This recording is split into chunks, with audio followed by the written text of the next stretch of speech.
We are already, okay, we are a bit behind the schedule, but it's good that you had a chance since you're in Skopje and we are in this beautiful Museum for Contemporary Art. It's good that you had a tour and that you were able to see the current exhibitions being presented in the museum. So now it's almost 5 to 3 o'clock, and then I will try to stick in this 1 hour and 30 minutes, which means that we should finish around 4:30. And please be patient and be kind, because I have with me here very beautiful and strong ladies to give you some very good and interesting practices of their work. We are 4 people in this panel, so I will take care of the time, and kind of the structure would be, I will say something about the session in the beginning, and then present my guest speakers, and then open the floor. Every one of her will do the presentation up to 15 minutes, and then I will do the first round of questions, because I think it's important to hear all 4 of them, because some of the practices are very interesting to be like compared or interrelated. And then after the first set of questions, I will open the floor for you, for the audience questions. So my name is Violeta Kačakova, and I'm really thankful to Biljana and Ivana that invited me to lead this session, which is tackling a very important question about the art education and ecology, researches, visions, and encounters. So for 2 days we are talking about that we have a need to urgently rethink and taking actions to put under control the present and possible future catastrophe as a result to climate change in the context of power relation in the global system of economic production and consumption. So from the first session and then till now, it was good that somehow it was all the time referred to art and culture, and the importance that they are practically in the core of this action, since, as Krista beautifully said, from her experience working with children, that arts really boost and create a space for imagination between pupils in the schools to come up front, because it's very important, but also art determines how people act in the world. Art have inside the human rights, the cultural diversity, the sustainability, participatory democracy and equality, which is in the heart of their values and practices. And with art, I think, and it was already mentioned here, together with this cross-sectorial action with other social, humanistic, and natural sciences can significantly contribute to making this green agenda becoming real. So practically the education is the heart of these processes, because it enables sharing and producing of knowledge that is necessary this action to become reality.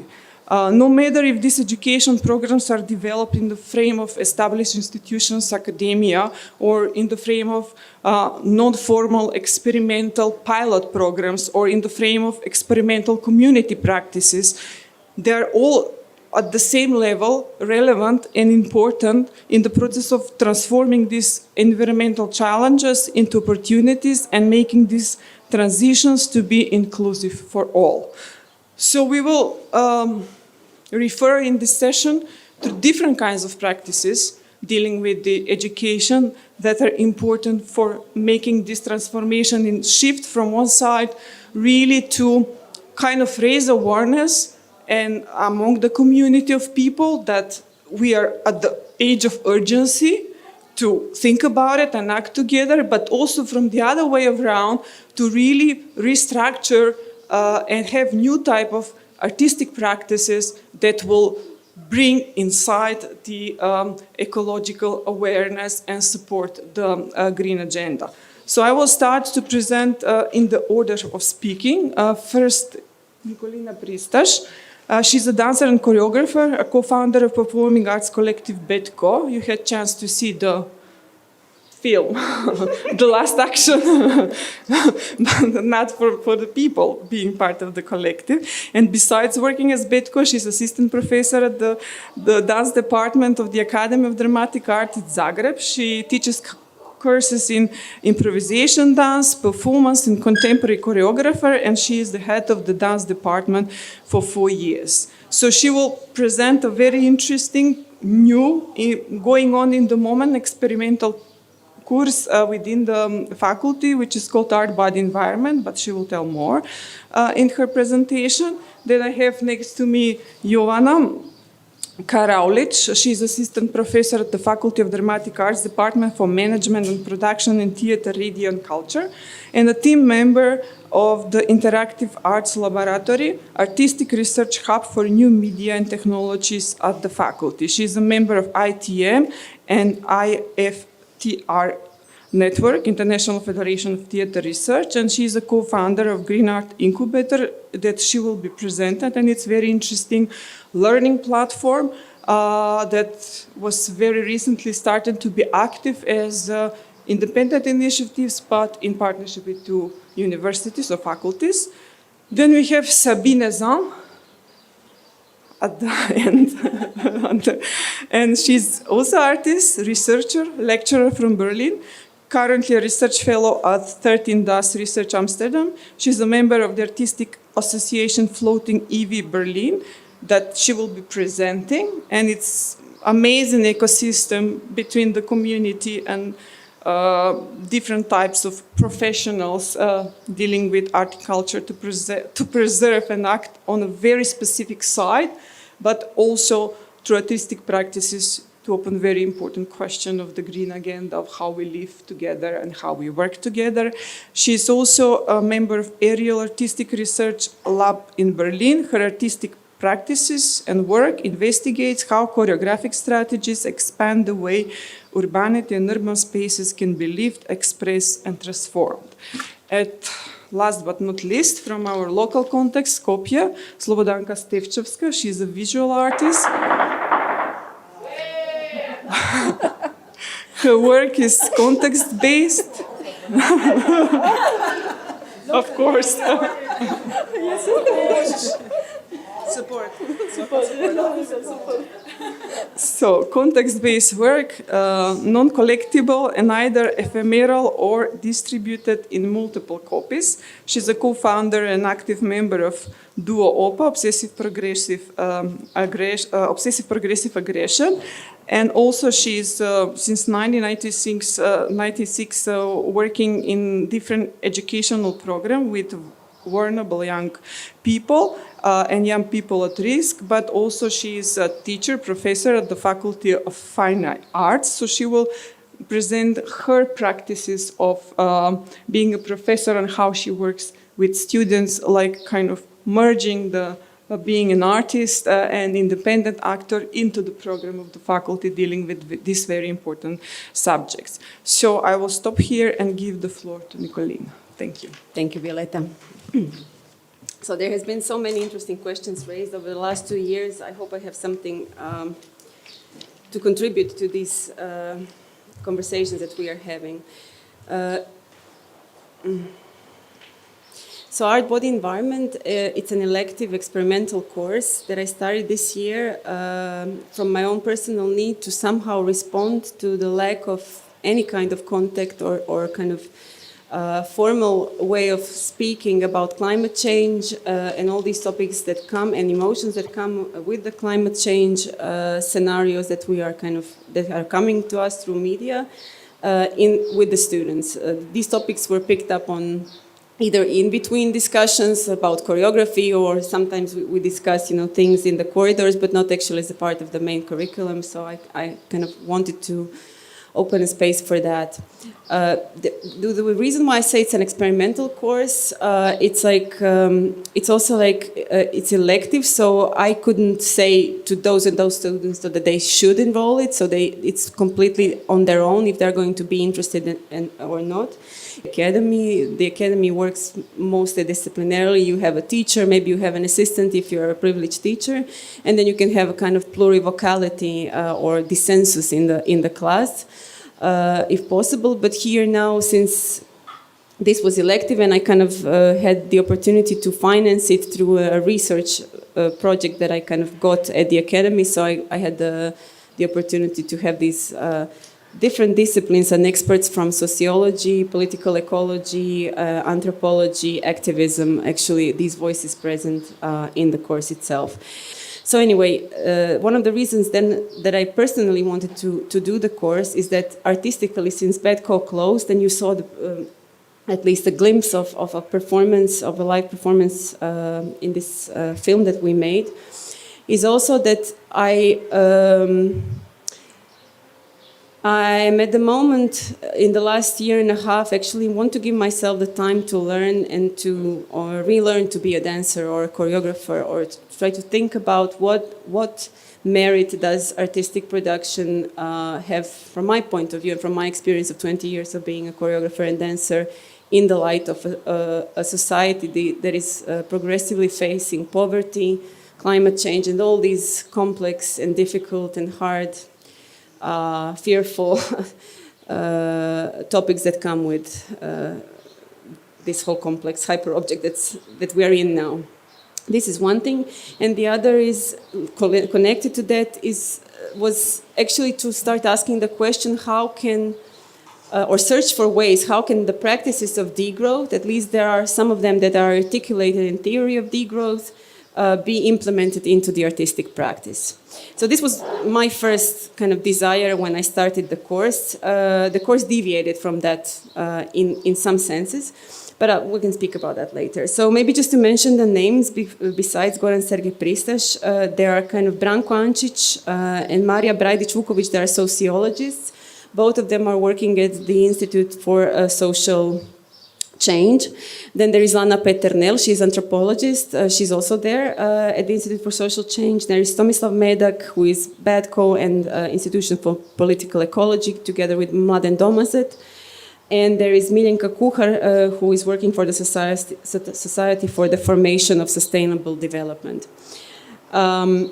So one of the, as I said, like there was some, from my perspective, there were some artistic motivations, and there were some pedagogical motivations in starting the course. They are kind of interlinked.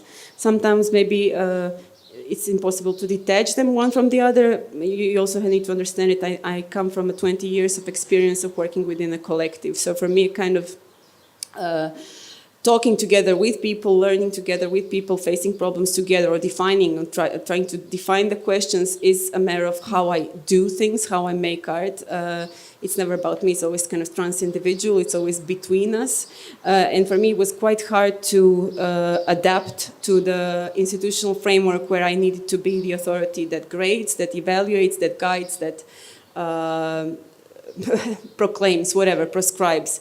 So it took me quite some while to find a position for myself within the system of education that most of my colleagues are working on now, and it's a constant challenge, I would say. So let me speak a little bit about these perspectives of art making that were important for me, or from my experience in BADCO, to transfer to the students. So one thing is, like, you know, when students come, they did not they grow into the system of work, how their work is organized, how their learning is organized, also the focal points of their learning processes in these 3 years. They grow into that, and there is really very rarely subjects that create a radical critical distance from what they are learning.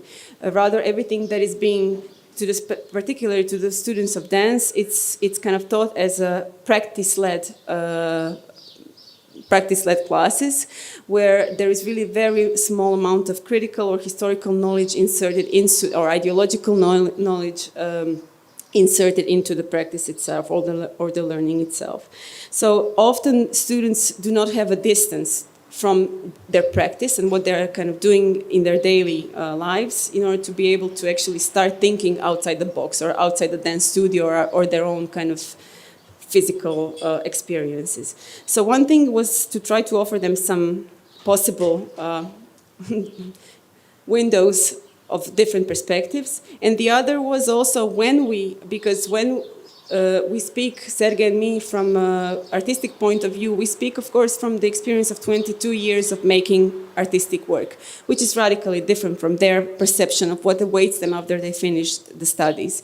So it's always, we kind of push for an idea and then we retrace our steps depending on how they react, and really trying to listen to how they are articulating their problems or what they see or can articulate as a problem, to try to situate them and maybe translate them together with them through a dialogue into some concrete possible steps. One of the let's say focal points for me, since I did have dancers and dramaturgs, is to try to rethink what my body or what our bodies are, what the body is, not in the terms to get definition, but especially for the dancers, since they are so much imbued with the technology of movement and the knowledge about movement, and for 3 years it's always going on a one rut. It's very difficult to kind of say, but there's so much more to the body than what you actually think, because for them it's already a lot, right? And for me, as a dancer, I was always, striving to look, or for the question, what other bodies in dance can I have? To have another body in dance, to give birth to another body, often means also going counterintuitively or against what the habitual experience of the body is. So, in a sense, ours as human beings, or people myself as well, even as a dancer with almost all my life of experience in thinking about movement or making movement, I know that, the way my attention and perception and even conceptualization of movement is habitualized. And in a way it's good, because otherwise I would not be able to know how to get up from a chair or, take a glass or something.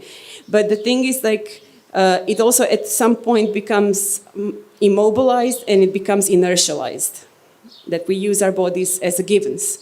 A very good example of this is you walk the street and you don't notice the ground, you don't feel your feet unless you step into something, and then you notice that you are in some kind of noisy situation with the environment, or something is happening, and then you say, okay, I have a body, or something ails you or pains you or something. And these are the moments where we actually start thinking more intensively about what it is to have a body. So there was this, last Monday, Alana Peternel made an exercise with the students, and I was participating. Probably you all know, it's called from anthropology. It's contemporary anthropology really tries to include the body or the knowledge that comes from the perceptive system of the body as a kind of proper methodology. It's not properly installed, but still there are some anthropologists who really want to kind of take the body under as a cipher, as a hieroglyph, into consideration. So we were doing this biosensographic walk. I don't know if you know what it means, but basically you shut your eyes. You shut your eyes and you're being led through a space by a partner, a space that you don't know before.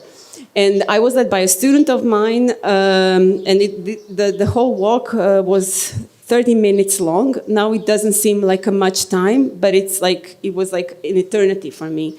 And I've done these sorts of exercise with the eyes shut in the context of my dance training many times. It was always in the studio. It was always, I had a preconceived idea of what do I have to expect from that? Feel the partner, feel the floor, blah, blah. You have a specific type of information that you're looking for, and then you don't think about all the other sensations that you're having.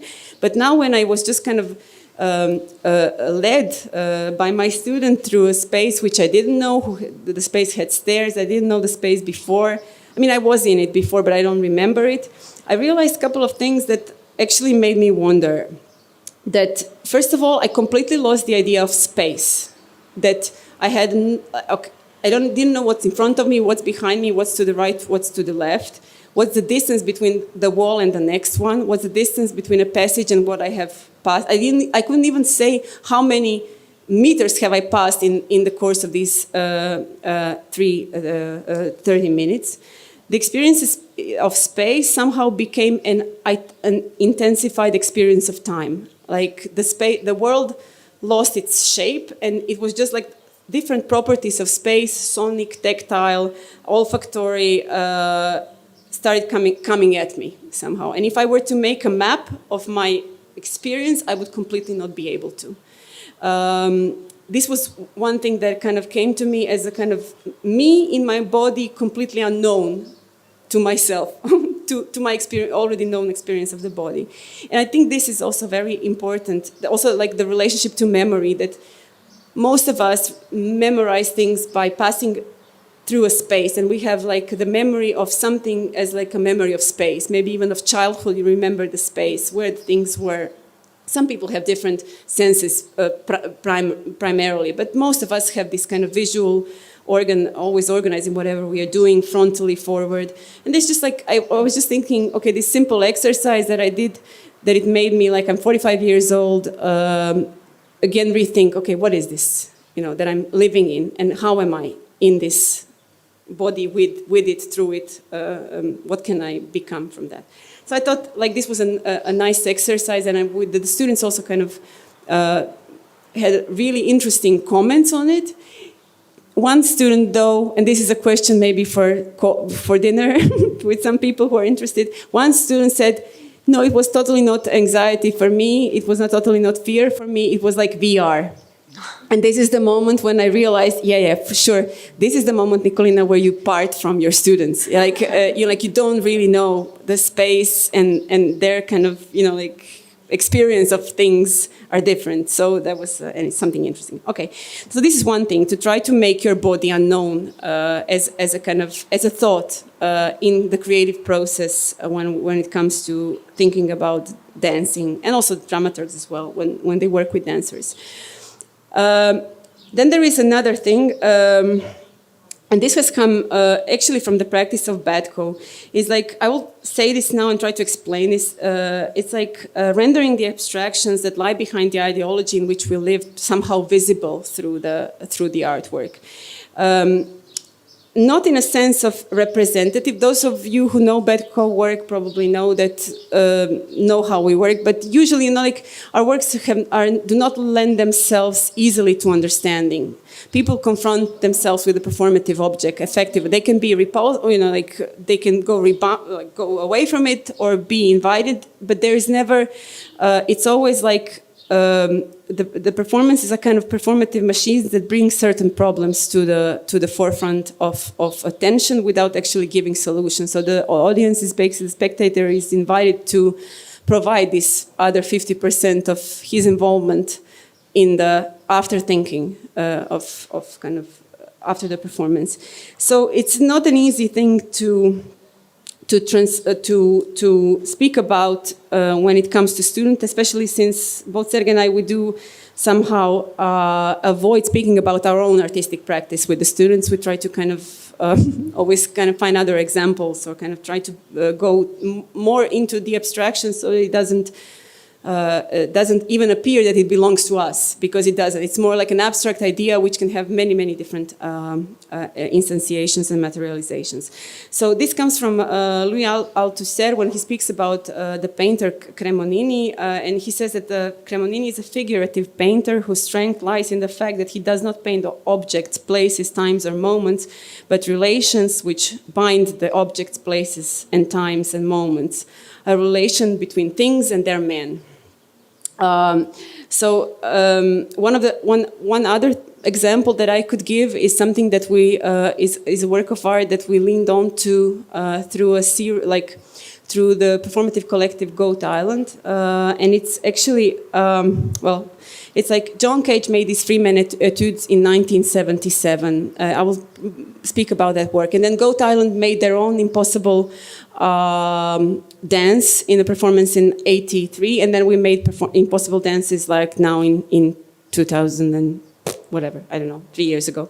So, but just to repeat, just to kind of explain the John Cage gesture. So he was making these Freeman's etudes from 1977 until 1983, and they're an extremely difficult piece of music. They were commissioned for the violinist Paul Zhukovsky, who never actually performed it. Yeah, and you like, I don't know if you're familiar with this piece of music, but it's really like you have to look at the score to see how complex it is, because every note in the composition is an event in itself, and there is like every note is a result of 100 different chance procedures. So I don't know, Cage would take a constellation, a star constellation, put something on the paper. It's a little bit different example. The other way around, a negative example of yours. But like he would take a star constellation, put it on a paper, and then he would ask Paul, okay, what is the most impossible movement after this one? You know, like in pitch and all these kind of technique of playing the violin. And then Paul would say this and this and this, and then he would write this. And then, you know, like as more he was composing, the more things became more complexified. And impossibilities are building up.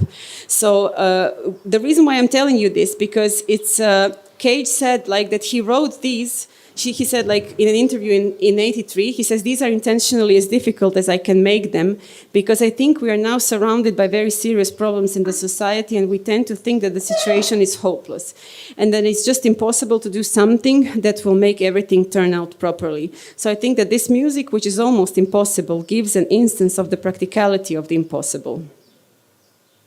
So there is something about the practicing of the impossible, even in the act of composition and in the act, like a symbolic gesture, in the act of composing, but also in the act of performing it. It's not a piece that you listen as a piece of music and enjoy it. You listen it because it's a gesture of listening that you're actually exercising with the musician and the composer. And it's also kind of interesting that Paul Zhukovsky never performed, but Erwin Arditi actually performed the piece in '81, and this is actually the first time Cage wrote half of the etudes, and then he gave up because he's okay, it's not going to be finished. And he came to Europe, he listened to Erwin Arditi, who actually learned the piece, this half of the piece that he wrote, and then Cage said, okay, I'm going to finish the project now. And he worked for 3 years more to actually finish but there is something about, you know, this perseverance of what he, like the idea is behind is no project is too difficult to pursue, provided that one is committed to hard work until the end of it. Nikolina, sorry. It's finished. I mean, if you need to wrap up, please do it, because we will not have time for the others. No, it's okay. I just, maybe one thing that was already... Please do it, yeah. Okay, maybe just like 2 minutes. Okay. Because just in relationship to when we asked the students to kind of articulate an impossible proposal, there was one student who said, how can I change time? Meaning, because their problem is we don't have time for art, we don't have time for making art, we don't have time for consuming art, we don't have time for life. It's just like non-stop working and studying, but we actually don't have time to do what we came here to study. And then, you know, like, there's also frustration and problems underneath, and there is also kind of always this open gap of kind of possibility to open into collective psychotherapy in the class. But with kind of the conversation, we started to guide conversation in the direction that to ask, okay, what consequences would it have for her life as a student to say, and as an artist, to say that she lives in a different time zone, so that, you know, like for her it's 8 o'clock in the morning or 11 o'clock in the morning, and for everybody else it's 2 o'clock in the morning. Just like a speculative exercise to think about, you know, like her artistic position can become something that starts to create problems or frictions in the real world that then renders these possible abstractions visible. But it's also something that the question that she has to be asking herself or whoever she's working with over and over a period of time, and to kind of function as a little virus in the society, to something that's, you know, like an artistic position that kind of complexifies our relationship to time. Anyway, so full stop. Thank you. Thank you. Now we go with Jovana. Yeah.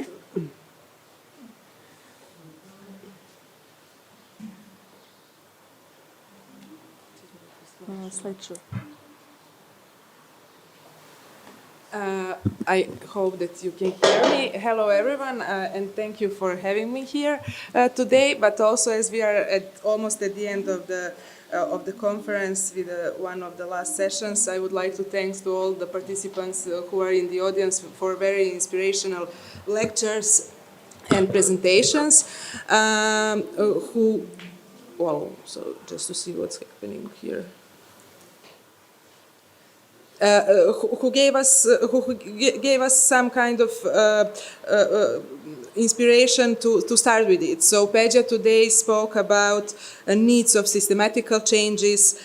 Zoran yesterday mentioned the traditional metrics of institutions. Ljuba mentioned new paradigm in old structure.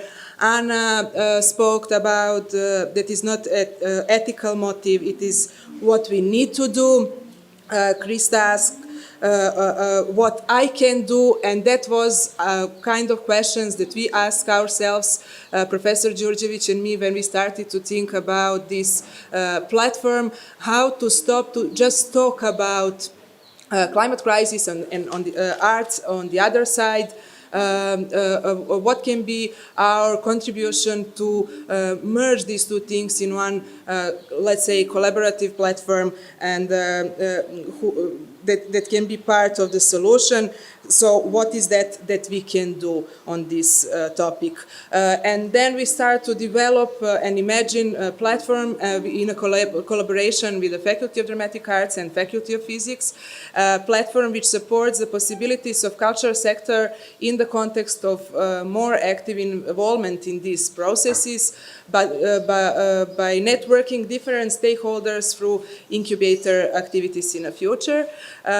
We started it with, a year ago, but the real start was in September last year. The project aims to establish the learning platform which will raise community awareness also of the importance of green concept and initiating more involvement of professionals community in the environmental dialogue from the perspective of working procedures, production processes, not narratives and programming, but from the perspective of organization and institution, how they can change the paradigm and philosophy into their everyday working. And the expected results pertain to promote green policy issues in a public cultural discourse and create a green initiative as an agent of change in this section. So Green Art Incubator consists of several segments that together make up a kind of whole center on environmental education and capacity building, which we think it is super important for the networking of the people who are from the field, but also in a sense of advocacy in a next step from the perspective of arts and culture.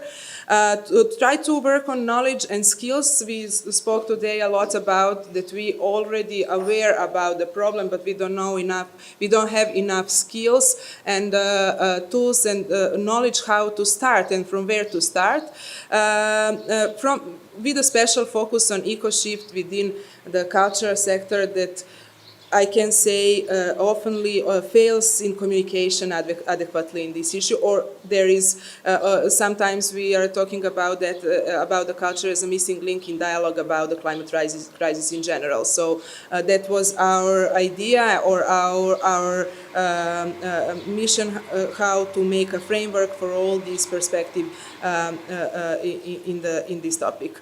And then we started with the activities design.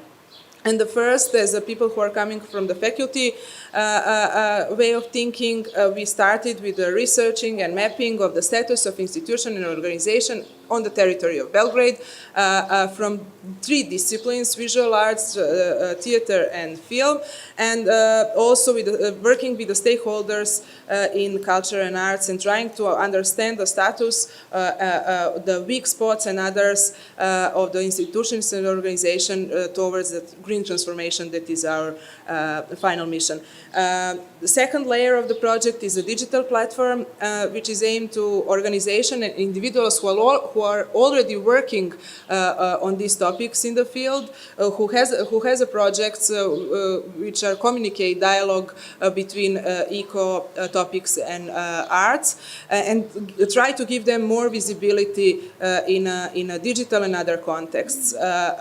Another stage of the project is working on toolkits for all these three disciplines: film, industry, theater and visual arts, And we are now finishing them, and they are focused on green opportunities in the sector through specific examples and guidelines. I will go more deeply into all these stages in next slides. And one of the very important part of the project is part oriented towards trainings and workshops with the people from the field, with the professional who has idea of working on this topic, with the representative of institutions and organizations led by the trainings and workshops were led by experts from different disciplines, and they are specialized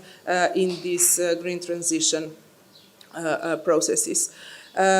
So we started with the research, and I try to make this presentation more interactive. So you can took the QR codes, and then you will have in history on your mobiles, or we can share the presentation, because we don't have time for all of that today. But as I said, research and mapping institutions and stakeholders in culture and in arts, identifying existing practices, weak spots, but also strengths in the analyzed context. This stage of project involves the following activities: mapping institutions and organization in the local context, but also we were looking for the good examples and good practices from abroad. That means that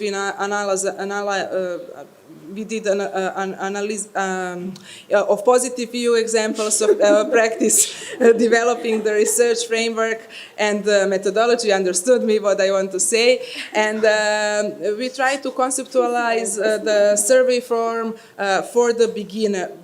First steps in the institution, how they can understand what is the final vision, or not of the project, but of the green transition in general. And we did it in cooperation, of course, with the institution and organization. I can imagine that I, in this presentation, mentioned the word collaboration a lot of times. So it is all about it in this topic. So this is, you will see that when you go on our website or on this QR code. This is the samples, the samples of research results, and the presentation of them. For each question, there is a kind of illustration of the question, and then on answer in these three disciplines in the culture and art. And then we give a big effort to work on developing of a digital platform, but also we developed something that we thought it is important, a kind of insights from the experts, but artists also from internationally known, who are kind of ambassadors of a topic of climate crisis in their own work. And we developed Climate Late Night. It is YouTube kind of video interviews with the people who has experience in this.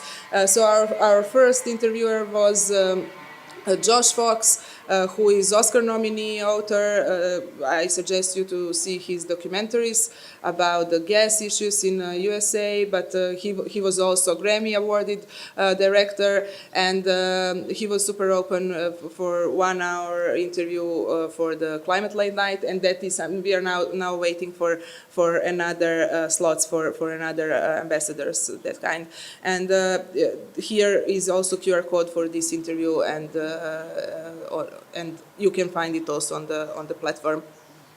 Digital platform, I forgot to mention, it is important. It is open to the wider society with kind of news section, but also with repositorium of materials that we produce. So the toolkits, materials, all the activities, trainings that we are recording are on the platform. So it is completely open access approach where we want to share with everyone who is interested in it. Still, it is in Serbian, but I can guess that the region can understand, and in the future we will do it in other languages.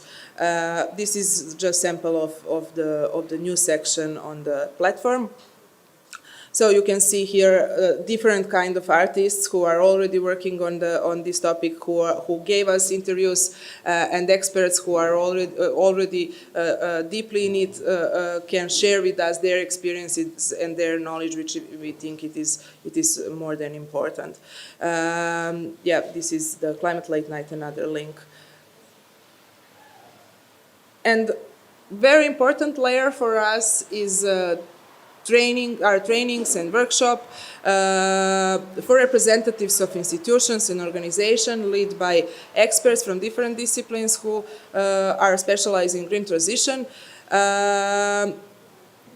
are involved in the segment which is important for us, capacity building, which include skills development of the organization or of the professionals from the field.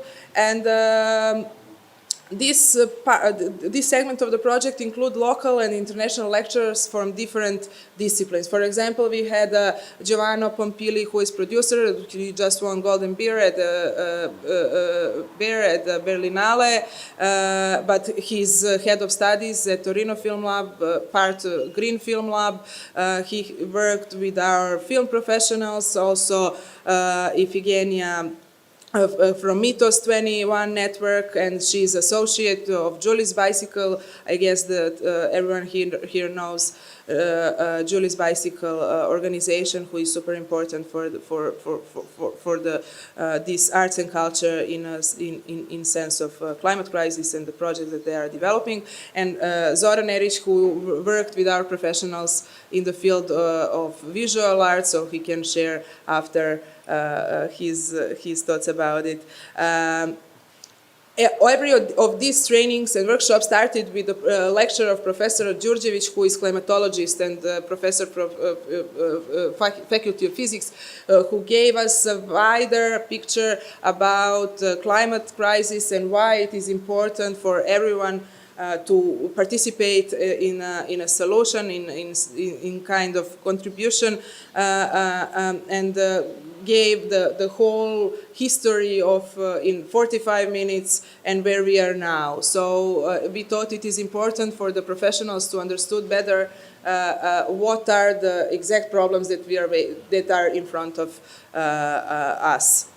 And he is also co-founder of... Few minutes more. Wow, if you want to I thought I will be... Okay, there are the pictures from the workshop. And I will just jump to the toolkits very shortly. They are in a final stage of preparation at the moment, and they will be also at our digital platform.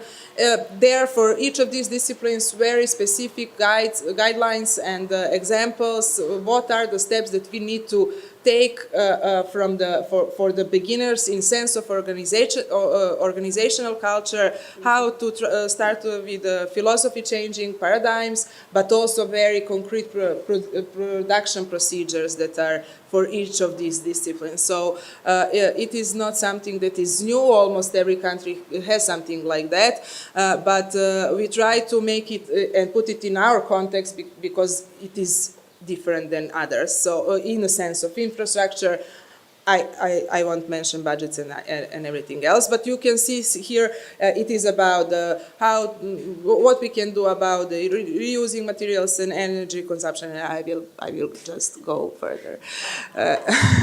And I have to mention Green Art Incubator team. I'm just representative here of the core team, and you can recognize some of them: Professor Milana Šešić, Professor Đurđević, Aleksandar Brkić, Sara Arsenović, who is journalist for a news platform, Tierna, who is coordinator, and etc. And I now want to just have 1 minute more for our activities. I was speaking about kind of a non-formal, or I don't know the right word for it, but I just want to share what we are doing at the faculty in sense of formal education. We are now in accreditational process, so we proposed and they are accepted 2 subjects which will speak about this green transition in the arts on undergraduate studies and also on a master program oriented towards theater green transition. And the topics that will be part of these curriculums are already there. And I just want to mention one, and I try to conclude with this. Mariana said that without turn in education, we can't imagine any turn, and I can't agree more. And I think that it should include collaborative practices between all sectors, not just one of them. We were speaking about this interdisciplinary way of thinking. And just to finish, I think that we need to include two notions that should be part of it, kind of togetherness and solidarity, and try to insist on values in education, because it will be very important in a future, in next and in the period that is in front of us. Thank you. Thank you very much, Sabine. Let's hear about this very intriguing site that you have in the heart of Berlin. And practices, of course. Hi.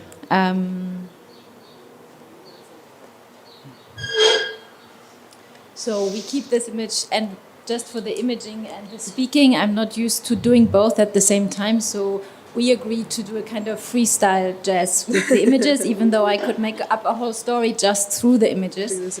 But I want to speak, and we see what happens, and you can ask questions afterwards. Another thing I'm not so used to. I wanted to start saying again where I come from, because I feel that floating university crossed out, that I'm going to report about, that needs maybe a kind of setup why I ended up with floating university. I'm a choreographer, and my choreographic practice is very much centered around the question of how can we, as with choreographic strategies and through the body, participate and partake in the making and the living of urban life, and expand it a little bit and question it, but also most of all take part in it. And in this practice, I do collaborate a lot, or through that practice I collaborate a lot with different disciplines, mainly apart from the performers and the performing arts people, with spatial designers, architects, urbanists, and we strive for a multidisciplinary, transdisciplinary approach, which is always a work and a labor. And this kind of activities, or this kind of practices, brought me into floating.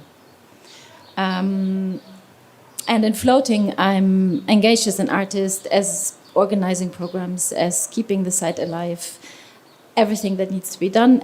And of course, many other people do the same and make that space happen. So I'm here as a messenger, and I need to point this out because I feel that floating has this very multi-perspective way. Everybody of the, let's say, 45 people that are sort of involved in it would give you a total different description, I think. And maybe there are things on the bottom line that are similar and that you would make sense of, that why they go together. But I really don't want to adopt any kind of attitude to tell you about floating. And there comes the first problem. Usually when I try to introduce floating, I'm on the site. So that's the other thing that's missing now. The site. And what I would like to point out, or what I'm trying to center around, is in this framework here of the educational question, is a very simple question, actually. How can the site, and how does the site act as a, let's say, teacher in the widest sense? And maybe how is this, what does that entail? So what is the site? And through that I will explain you maybe a little bit what floating is. The material side of floating, and this you see, we stay just a second with this image, is a still functioning rainwater retention basin that is 8 meters lower off the ground than the normal ground of Berlin. That means it's part of the sewage infrastructure of the city, and it's still functioning. It's very necessary that we have this. So we are part of the sewage system of Berlin, you could say. And it means that it's actually a buffer for rainwater. The rainwater you see on the image very well, the former Tempelhof Airport on the lower part of the image, and you see this round. So that's the concrete floor of the airport. It's a lot of terrain. I don't know the numbers, and all the rainwater that falls on this needs to go in a buffer because it would overflow the sewage system of Berlin if we have heavy rainfalls, which we did have, especially in the last years. But it is an old system from the 1930s that Berlin is still functioning with. So it can be either a pond, very beautifully, or a swamp, or a dried out asphalt scenery. It is a central yet very green area in general, which you can also see on that image. And now we can actually switch to the next. This is the swamp moment of the place before we arrived with this project. So it is very green. It is surrounded by a belt of gardens, of a gardening system that are not legally part of the site, but it's surrounding it. There is 4 graveyards. There is lots of sport fields, and you have Tempelhof Airfield. And quite an important park in the area of Schöneberg, Kreuzberg, and Neukölln. If you are familiar with Berlin, it's right at the triangle of those 3 districts, which also legally is quite something because the districts in Berlin have a lot of autonomy.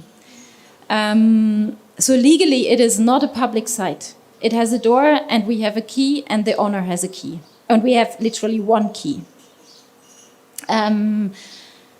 It belongs to a city-owned company that is running Tempelhof Airport, the material infrastructure, like the buildings, the huge building of Tempelhof Airport, because we are part of this system in terms of rainwater.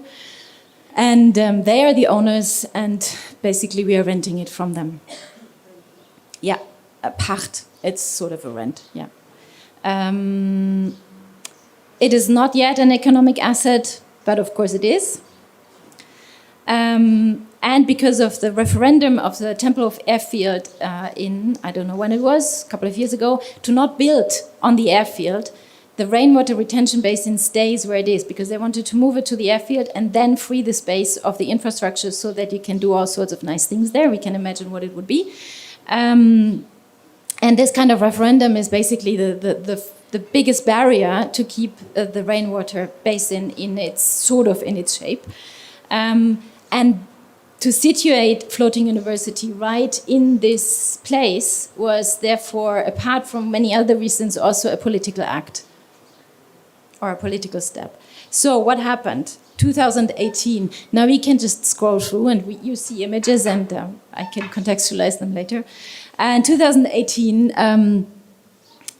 Raumlabor Berlin Architects Collective conceived, designed, made, pushed forward, offered the space to the public of Berlin. It was conceived as a half-year project with €500,000 euros from the Bundeskulturstiftung. It consisted basically of a couple of open weeks with a super concentrated, dense program. You would always think after 2 weeks you lived 2 years now.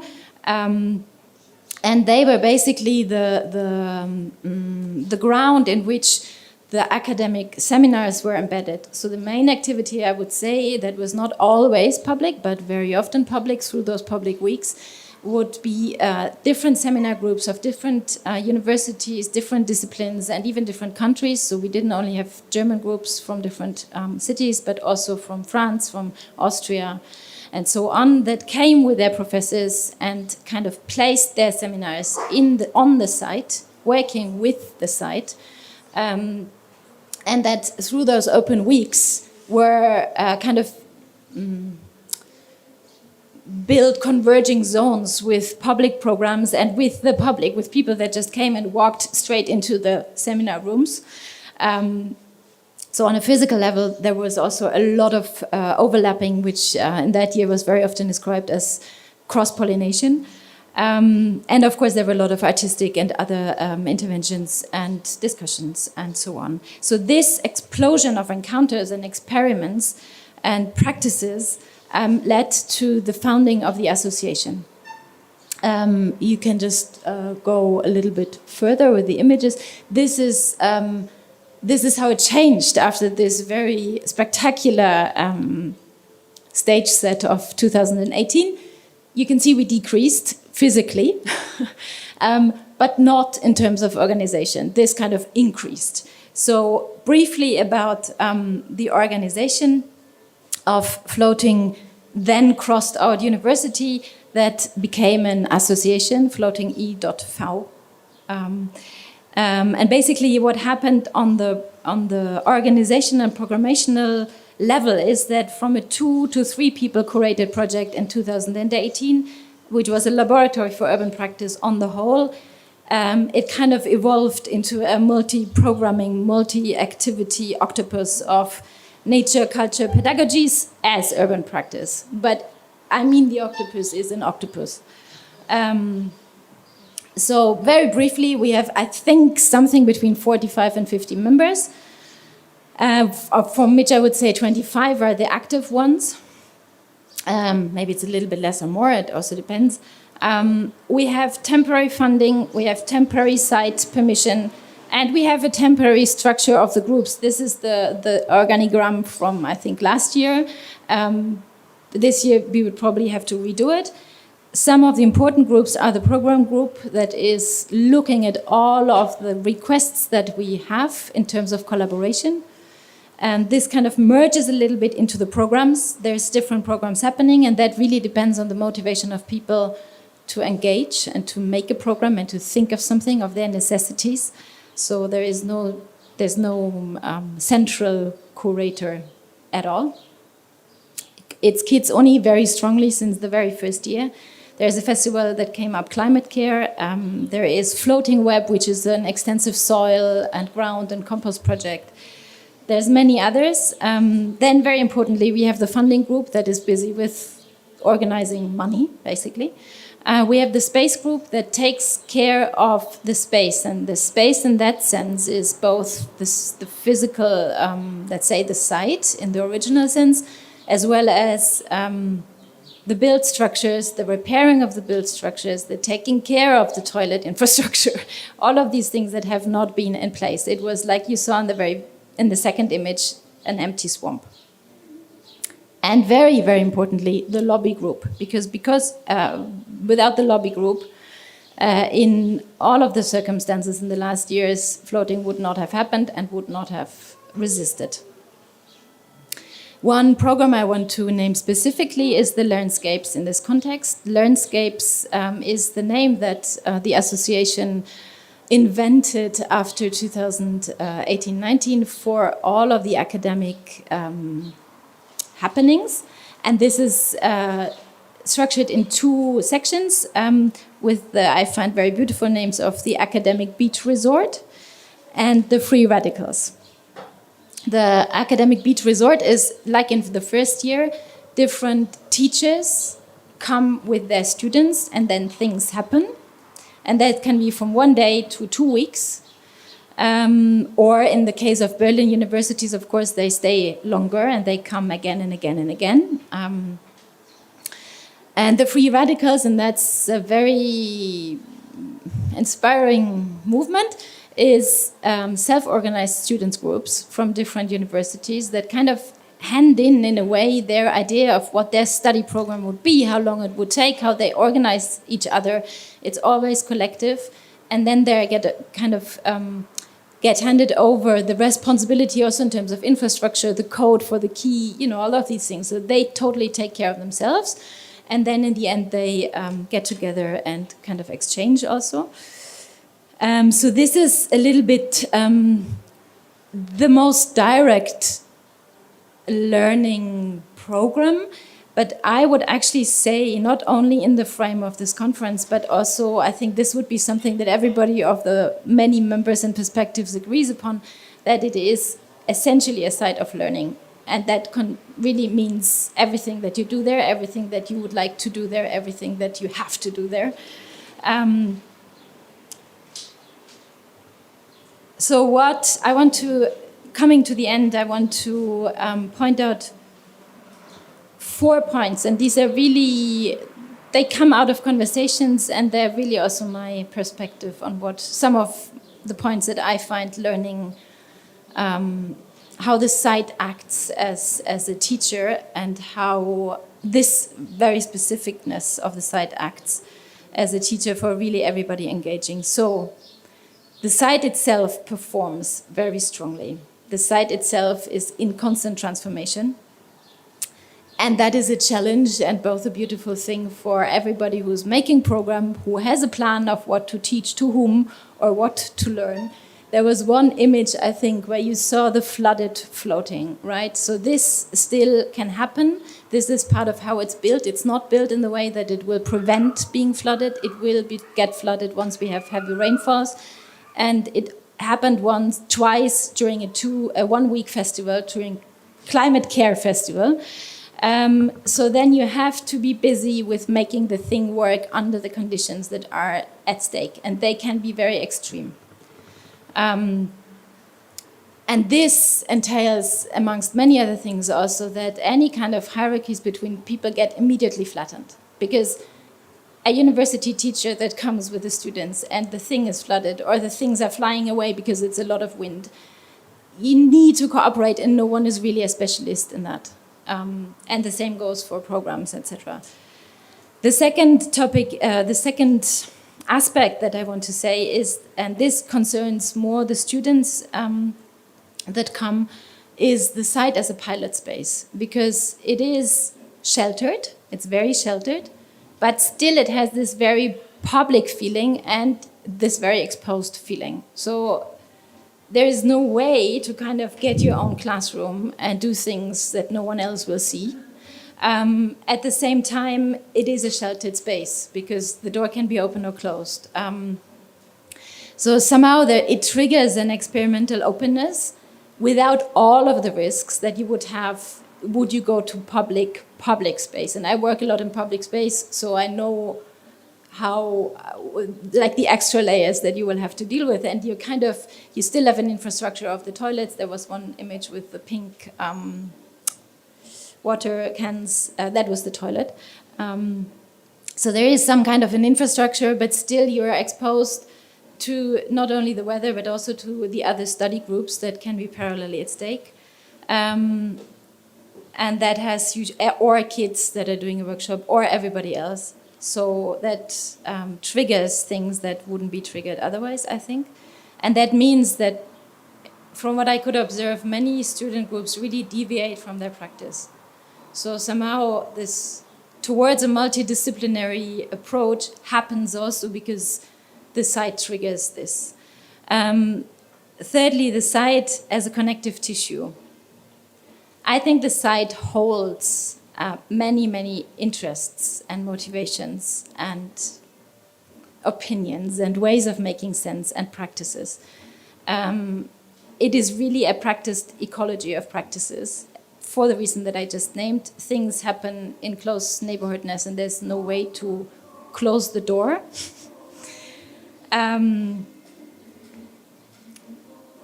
And I think also in terms of the association, I always think this connective tissue is the site, because of course the association has its own issues. And fourthly, and I want to finish with that, and coming back to my own discipline as a body practitioner, the site I feel is really like a body practice itself. And this goes mostly for the people that have been working there for the last 4.5 years. And that's maybe on the bottom line something that we would also agree upon, even though everyone would probably name different dimensions of what that body practice is and how it is experienced, and how this kind of shared body of what a floating physicality is can be described. But yeah, I think that the way of being with the site on a long-term thing from the very exhausting physically and emotionally, of course, but also physically exhausting moments to the most sublime moments when it plays out all of its magic, is a very physical one. And I say this because we don't, in the association and in the people that come, there is also other body practitioners, but we're not mainly coming from different disciplines. And for me, that's quite amazing to see how something that I try to work on in other fields kind of happens through this practice on site. And I want to finish with stating that in that sense, I think the site became, the site of learning turned into a place made through practice. I think now it's hard to distinguish between the rainwater retention basin and the activities of floating. And there's one thing, trying to get to grips with the boundaries that we've spoken about all of this conference and that we know that we have to come to grips with, that is very apparent, and that is in itself an educational challenge. But in the moment that on that specific site you're being faced with it and exposed to it, there is also something, and that's the big advantage of the site, there's something of a pleasure. So there is also, apart from all the fears and all the constraints and all the problems that these questions entail, there is also like a little door that says we still can work on the pleasurable side of practicing a future. Thank you. That's it. Thank you, Sabina. Slobodanka, please. Dana.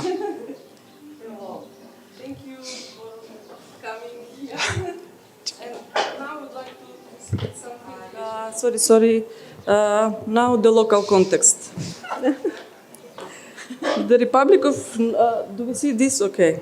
The Republic of North Macedonia is a traditional country. We are the oldest nation in the world, and we are proud of it. We love our traditions, you can see. I'll name a portion of them. It's a tradition to leave the leftovers behind you. It's a nice tradition. After you had snack outdoors, it's a tradition to leave the wrappings on the ground. If you are inside the car, you just open the window and throw some stuff through it. It may bring you luck. When you do shopping, please put the items into layers of several plastic bags. It's about your own safety. When you renovate your house, please place your bulky waste in nature. The wilder the nature, the better. It can be a lake too. When speaking about air pollution, my city is sometimes #1 in the world. We, the Skopjans, are proud of it. I teach at the Faculty of Fine Arts in Skopje. It's a nice faculty, a traditional one. We have 4 departments: painting, printmaking, sculpture, and art pedagogy. I teach at the painting department. My main subjects are painting and drawing. We love our traditions. Our curriculum says, semester 1, still life drawing, still life drawing, still life drawing, still life drawing, portrait drawing, portrait drawing, still life in color. Semester 2, still life drawing, still life drawing, still life in color. Portrait drawing, portrait drawing, portrait in color, still life in color. Semester 3, nude drawing, nude drawing, nude drawing, still life in color, and so on and so on. You cannot but love your context. Either you hate it and leave it, or you stay and develop things out of it. As an artist, my work is a radical one, often not perceived as art, or annoying to some. It is sometimes ironical, often subversive, sometimes affirmative-like. Some like to call it a subversive affirmation strategy. My practice is either ephemeral or non-collectible, context-based too. Teaching. How to teach in the context of a tradition. What to be unlearned. I'll present a few examples. I don't imply that skills acquiring should be neglected. Neither that learning the basics should be avoided. But parallel to it, important content can be added. I'll list several examples that still belong to the tradition of still life drawing. Still life with the object from your home you hate most. Still life consisted of packaging you could find in your home. Still life painted by limited tools or materials. Creating a work on the topic, I would never do this. All this followed by discussions, yet the syllabus accomplished. And want to unlearn. Passivity. It comes with today's education. The indifference too. There are many possible ways, I believe, how to unlearn it. I'll mention my favorite one. Encouraging the self-initiative, the critical thinking with it too, of course. During the frequent joint discussions, captivating ideas are being born. Once recognizing the students' incentives and introducing the possible approaches, exciting processes can be developed together. Several successful examples of that kind can be mentioned here. Establishing a students' debate club, founded and organized by the students. Transforming or collective painting over the found hate speech graffiti. Publishing a students' fanzine with images and critical reviews included in it. The entire process produced by the students. Creating art books on the theme disobedience. Group exhibition set in the most uninviting places of the faculty. The topic used as a starting point, post-truth/desire. Curated and produced by the students. I'm going to show several photos of the things I've mentioned. Okay, so these are the activities. I wanted to show really the basic things. When I entered the faculty, I really wished I could teach contemporary practices. Still, they can be done, but I wanted to show how with these basic things that are asked, that are in the curriculum, we can do things. So it is still about not only the formal things, but also about the content. So these are the classes. Sometimes I do classes outdoors. Often, whenever I can, I invite people and we do workshops, different kind of workshops. This is about cyanotypy. This is whenever I can, I collaborate with other artists. This is with Igor Toshevsky. They're working on a mural, but it was actually here we introduced Mladen Stilinovic as a subcontext, for example, a conceptual artist from Yugoslavia. Okay, here we have ABS group from Croatia, and they were making really interesting workshop, still in the context, in the form of nude drawing. Okay, here we have Vladimir Jančevski. So we have whenever we can, we have these discussions, and things are developed from there. And just to tell this kind of frontal thing we have here, I never do this kind of frontal position. Okay, so we have Nadica who had talk about psychology fields. We have Yanges here speaking about her creations. This is something that we were invited on Acto Festival of Contemporary Art. I'll tell you later about the context. So here with the students, we have talked with Andrea Groplero about the film of what he did with the narration of Bifo Berardi. So still these are classes of painting and drawing. This is during the student protest meetings. And I also chose the photos that I could show really these classical things that we are doing, really these academical basic things. But behind in the space between, you could see how all these things that we are talking about can emerge. So we have here Deschamps, revolutions, so all this. Whenever we can, we speak also about the context, about how art is related to whatever context, and all this about this encouraging the critical thinking. Okay, this is also in first grade. This is still life on the theme, like the object that I hate most from my home. So they were asked to leave blank this object. So she left blank the money. Okay, so it's, this is also the same task, and she left. I thought that's her legs, but actually these are the sneakers of her boyfriend. These are some portraits. One is made with ivory, and another one is a self-portrait. Okay, speaking about the nude, we have different kind of expressions. All these were made at first year. I mean, we work in we are organized as classes, as a class. I don't know how it is in English. So we travel. It's a mentorship program. Oh, sorry. I will go faster. Okay, this is like something really formally line. So this was task that developed from speaking about like line formally. So this developed in a process, in a project that was participatory project.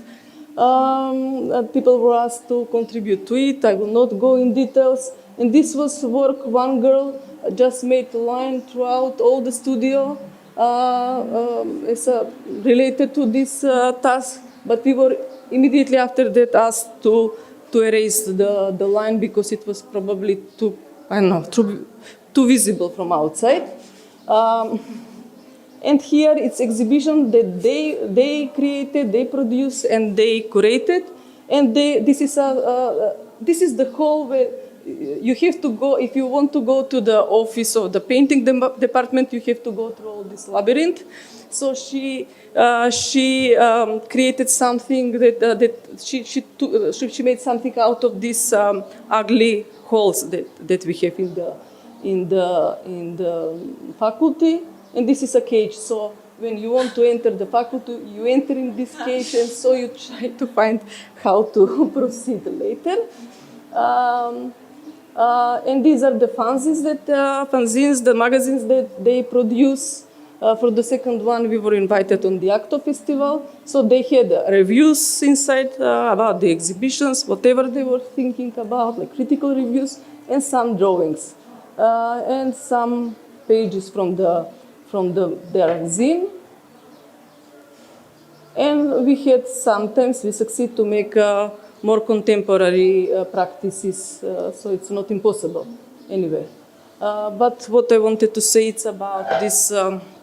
For me, it's not only about the form, the discipline, but also the context, the content we can put in it. I will continue with my text. In this context, I would like to present one collaboration we had with the Institute of Biology from the Faculty of Natural Sciences and Mathematics in Skopje. On the invitation by Anna Frangovska, you met her yesterday, a group of participants from both faculties was formed, involving students and ecologists and one professor from each faculty.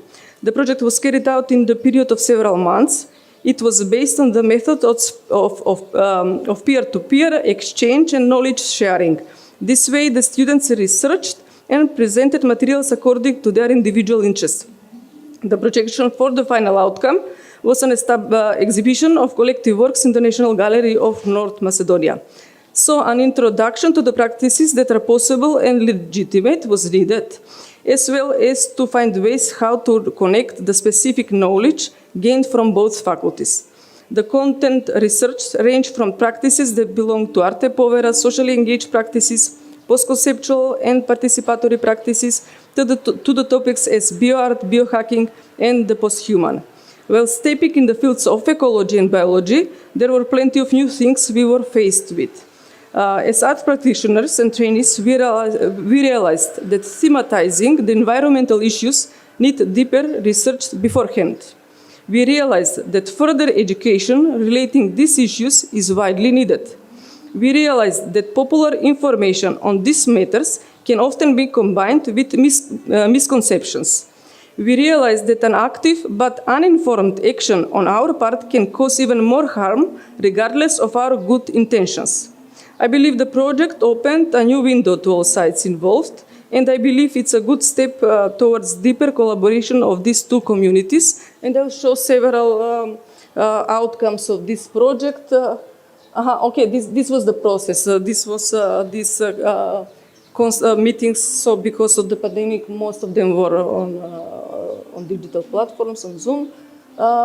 So these were the presentations by the students from the Institute of Biology, some conversations, and presentations by our students. So it was peer-to-peer sharing. These are the works that they developed. These were collective works. This is about these misconceptions about the pollinators. Maybe I'll speak. We can talk later about it. So it was print. There was one video about this domination of human nature domination. One visual video and a plant, carnivore plant. And one audio work on the right side. You see one printed text and the audio work on the post-human. And some of the concepts were stayed as concepts because they were not, they were really good concepts. We were not able to produce all of them because all this lasted for several months during the summer. And if you think that I'm exaggerating about the context, I'll show some photos. It's something that we see everywhere in our country. These are our landscapes. So we can talk about the own responsibility. Who is responsible? This is really complex question. I just want to show the context. And this is something not from our context. This intermezzo that I used, this is 7,000 talks by Joseph Beuys, something that I encountered in New York. So the work that symbolizes really something very important. At the moment when I saw it, it was like place where to put your waste. Something that can be really symbolically iconic, can be turned into something else. It's also another question that we can talk about later. Thank you. Thank you, Slobodanka. Thank you all. And about the context, for this noise pollution, it's part of the context. I hope we can pair it with this till the end. I will briefly refer to all of the sessions, all of the presentation, and I want to have the same question for Nikolina and for Dana, because practically, as Nikolina said, and I think that it's also relevant for you that you started your motivation was from an artistical and pedagogical point of view in order to enter and bring to academia all the things that as an artist and practitioner and as a human you think are important to become more present and real and transfer to the other generations. So practically you are balancing between the traditional, as you said, university program and the topics that you find important in the context of contemporary living and challenges. My question is, can this balance or subversive practice that you have, even though you're doing it as a professor, but the same, even though we have this pilot program, which is a pilot still and ongoing, can this contribute in the long run to the change of official educational system to fully integrate new topics and new educational practices as degrowth or learning teaching models?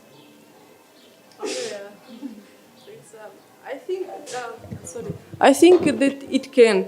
At first, for some period, I started to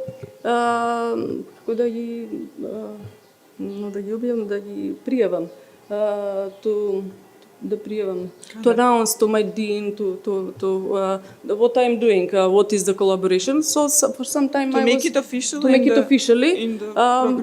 it was not received as a good practice. So I stopped announcing that this is happening, and I continue to do this into my classroom. So I was persistent in it. So I think this new generation, they see your model. They can see your model. You build trust also with them, and they become your alliances into it. Because you continue with this method everywhere. You are the same person in the school and outside of the school. So with time, the things are a little bit loosened towards this. So this year we succeeded to change something, to introduce some more progressive curriculum, which is still far away of what how it should be. So our painting will be painting and transmedia practices, printmaking and transmedia practices, sculpture and transmedia practices. So some more contemporary practices are introduced. But still, it's not about the formal thing. It's not about new media. It's also about the content that we can teach inside. And the subject that I suggested is artistic strategies and in public space. So here, I offered this. It's here. There are many things that I can. Super, great. Nice to hear that this is happening, Nikolina.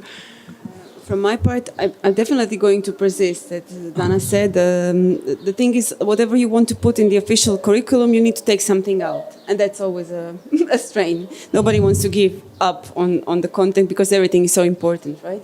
So, but this is also like the good thing when it's selective, you don't have to evaluate students. You can really do whatever you want and you can really experiment with pedagogical, methodological kind of conceptions of what you are doing.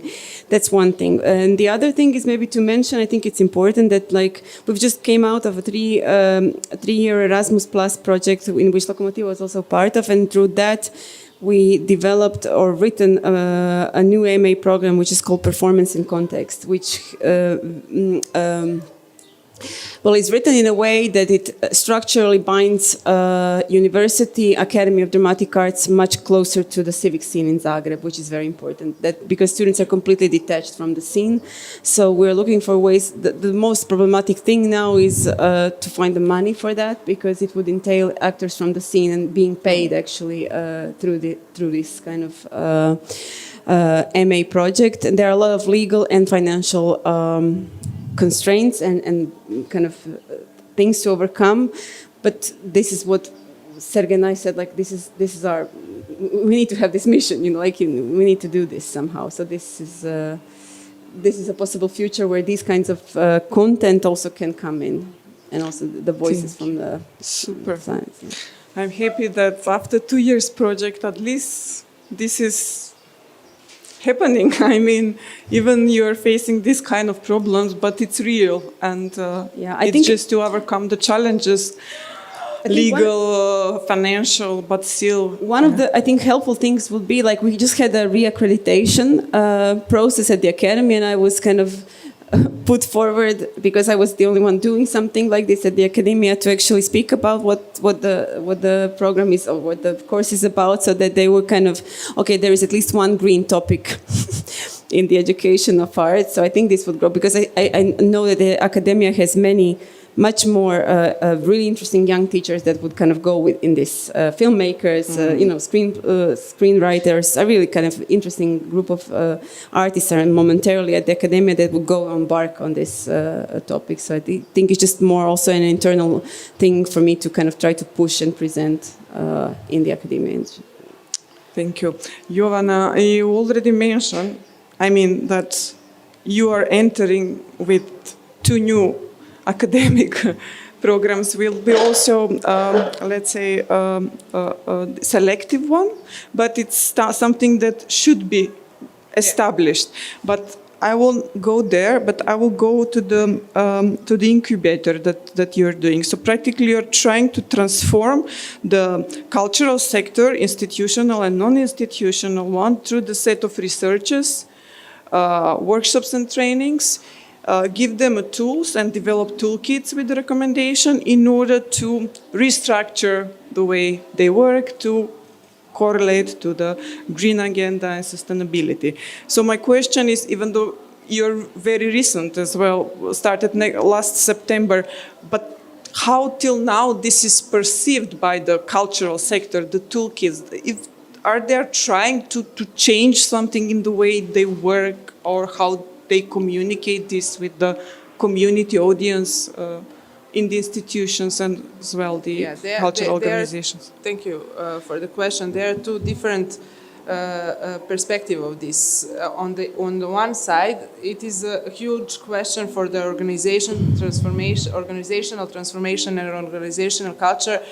It is traditional system in which the changes are not so very fast. So for now, for these first training processes and workshops, we try to mobilize as much representatives as we can and as many people who are interested in the topic, who are people who are kind of decision makers in theaters, film and visual arts, and who can implement the idea in their organizations. So this was the first step, and we need to continue with this work on the wider level, repeat the trainings, repeat the workshops, and make a wider group of people who will be interested in implementation. On the other side, we have a really brilliant examples that it is possible. Yesterday, Zoran mentioned one of them in the biggest institution for visual arts, which is great case study that it is possible in institution to do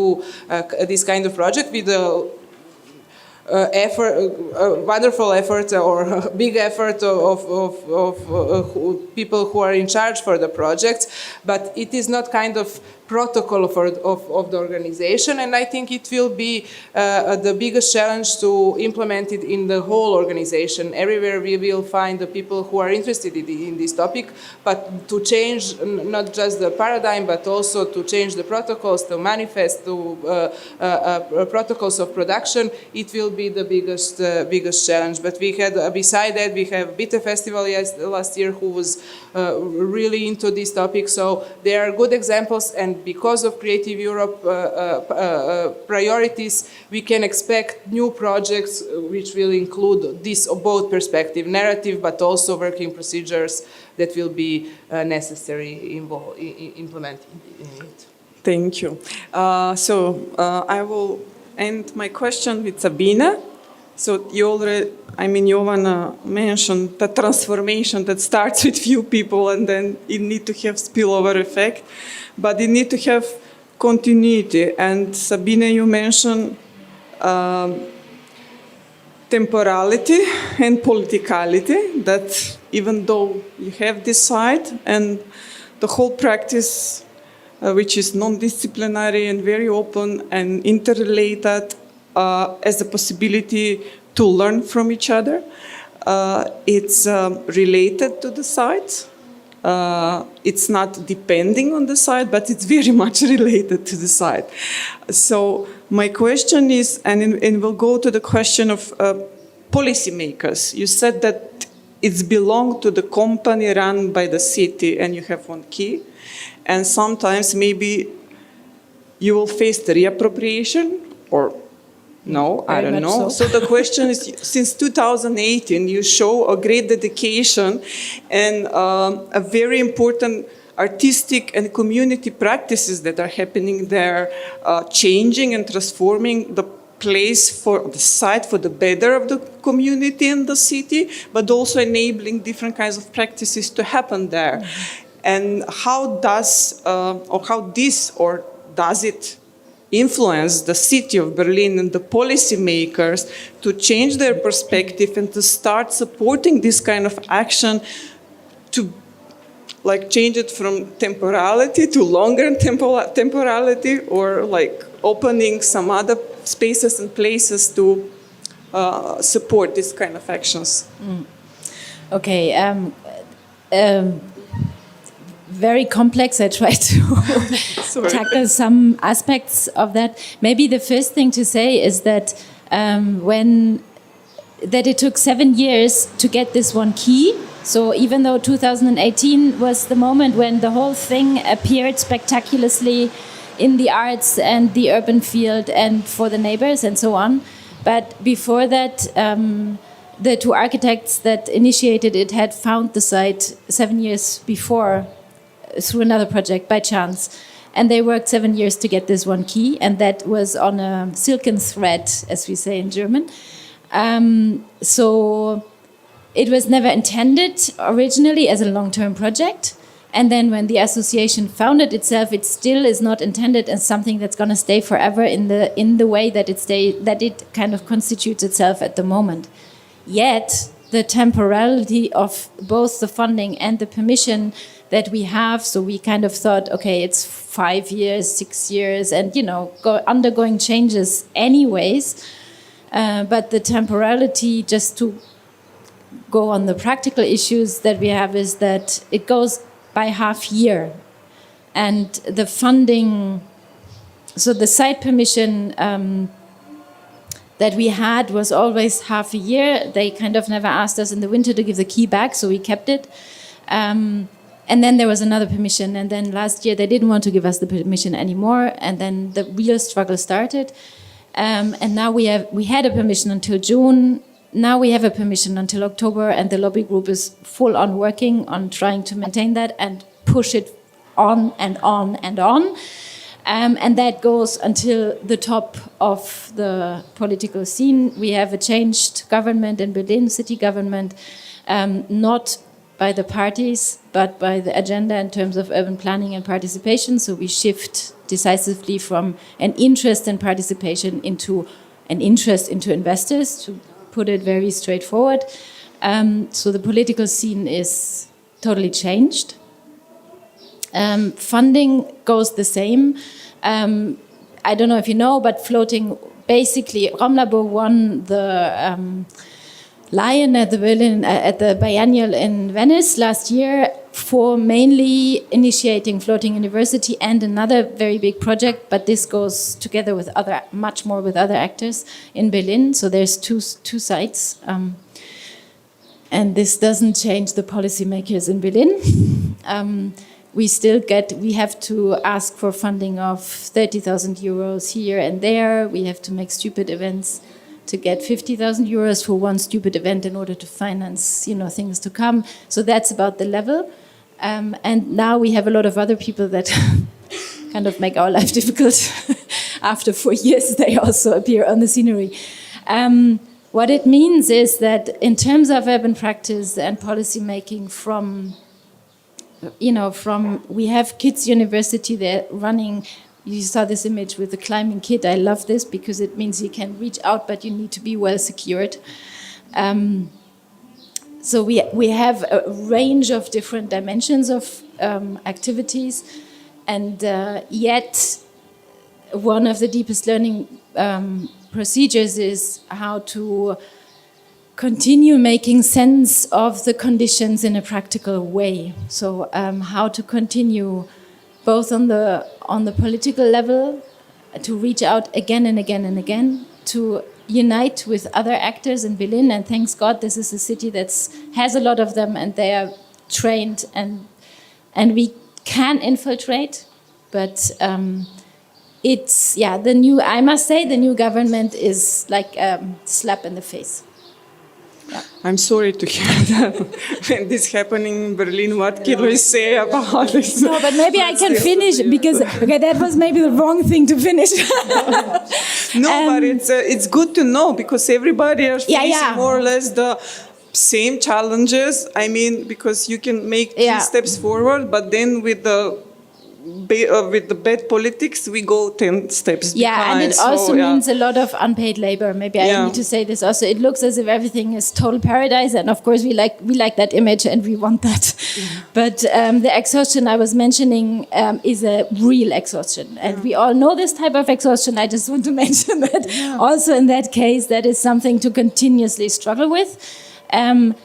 But one thing maybe to say is that because the protests are strong, and so at least floating is not on the top priority level of projects to chug away. There's others that shouldn't either. But there is also a kind of a consensus, like they can't totally ignore it. So something happened, and this was also the main thing going into the basin in the first place, is to say, this is possible, and then it is an experience by many people. It is images. That's why those spectacular images are important, and they travel around the world via Instagram. Fantastic. I never use it, but it works.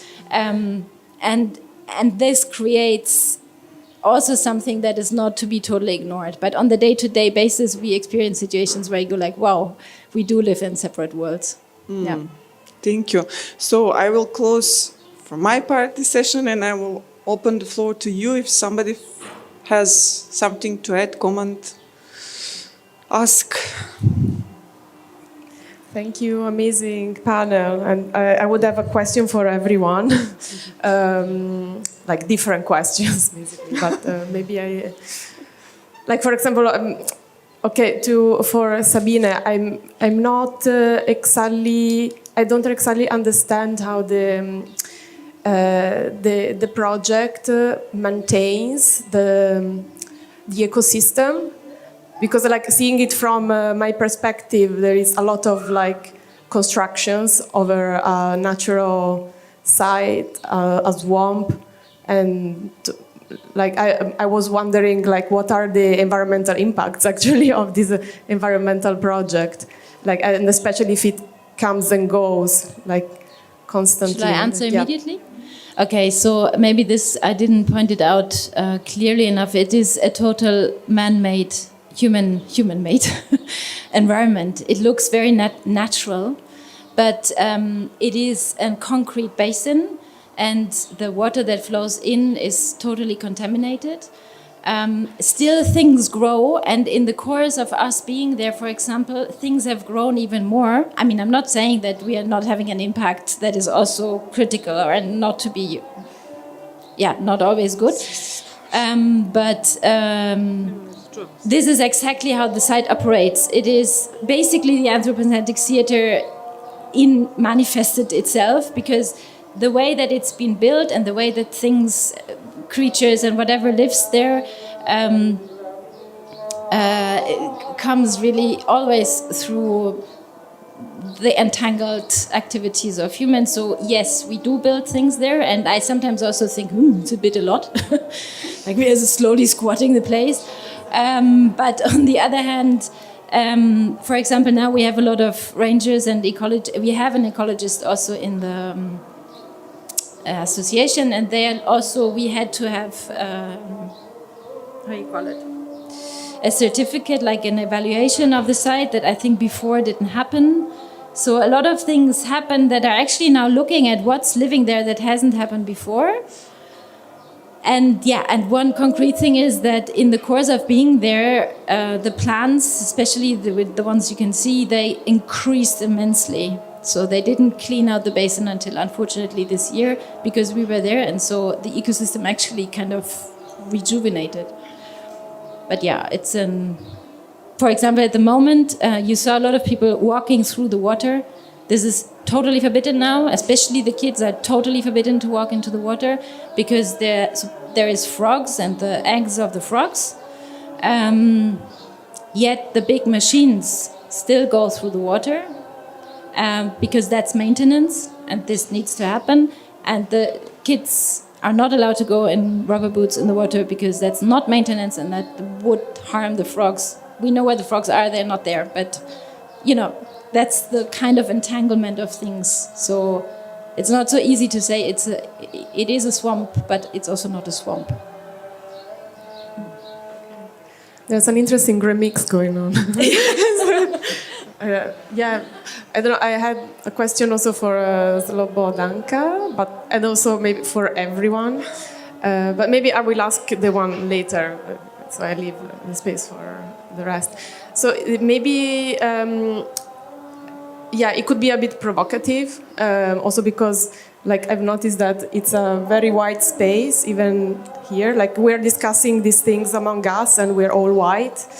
And I wonder, like, in terms of education, and you're kind of representative here, like in a performative way, of 4 different countries and 4 different educational systems. So I wonder, like, how it works in terms of, like, racial inclusion and from the education system. For example, in Brazil, university is free for everyone, and for Afro-descendant or indigenous people, they have specific quotas. So they make sure that there will be in a public schools spaces for, I think it's probably 50% of people of color. Yeah, how does it work in terms of like how does the system works? And like in the Balkans, we talk about Roma people, for example, in terms of people of color, but also like migrants, like Asian or Black people. And as teachers, as educators, how do you integrate those voices? Also, like from an ecological perspective, or is there some? Yeah, how do you work from those margins, or like, is there any work at all?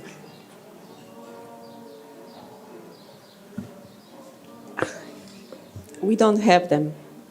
We don't have people of different race in Croatia coming to study in Croatia. We have now a call from the university to raise the level of quota for Ukrainian participants, and we said yes, of course. It would always be great to try to include, but it's the language barrier. I think it's also very serious. Like the studies are in Croatian language, and things can happen in English, but not with all teachers. So, but I've never received or seen any applicant of any other race, basically, in Croatia. It's really like a big difference in context. You know, all the theorists that I've been reading speak about this. You know, I mentioned one of your teachers that I like to read a lot, Giulia Palladini. There's just like these topics are not present in the academia. I mean, there was one of the things that, for example, was articulated as an impossible project by a student is how would we make possible for a person who cannot see to study photography, for example, which would be an interesting thing. You know, we discussed it for 2 hours. What would be the implications for the academia? What would be the steps for the institution to try actually think about how people that have other capacities can also kind of participate in this artistic production, right? So anyway. Yeah, that's the same in Serbia. That completely the same situation. We don't have the people of color as students. Yeah, but they are not applicants. Very rarely. Yeah. Sometimes, but yeah. Yeah. I would like to add something. For example, here, and I think you're similar. I mean, we are a bit better, but we are still Balkan context. We are not really wished country, not really wished faculty. So in terms of minorities, we have them a lot, and there is a state quota for this. It's so they can regularly apply and be enrolled in the faculty. But I remember when I was a kid. Skopje was full of people of color, people from different continents.